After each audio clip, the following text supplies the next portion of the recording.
মায়ের সাথে যখন ফুচকা খেতে যাই। ফুচকা খাবো মা? দাদা 10 টাকার কটা ফুচকা দিচ্ছে? 5টা। ও ঠিক আছে, আমাকে আর ওকে দিন 10 টাকা করে। কি মজা যে হচ্ছে, মায়ের টাকায় ফুচকা খাচ্ছি কতদিন পর। উফ, নাও করতে পারলাম না, মেয়েটা চাইলো, আমারও বেশ খেয়ে ভালোই লাগছে।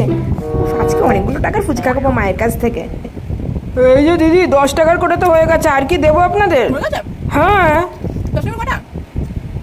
মা 10 টাকা তুই করে দিলে আর কটা খাও না মা, 10 টাকা খাবো না। আর 10 টাকা করে দিই তাহলে। আর একদম না, 10 টাকা হয়ে গেছে দাদা। বেশ না, আমি আর 10 টাকা খাবো, আমার ঝাল লেগেছে। না না না, একদম না, ঝাল লেগেছে। চল এখন চল, ঘরে গিয়ে জল খাচ্ছি তোকে। 10 টাকা ঝাল লেগেছে বলে 10 টাকা ফুচকা খা, আবার 10 টাকা ফুচকা খাওয়াতে হবে। মানতে পারি। আর জানিস না, নিজেদের টাকা 10 টাকা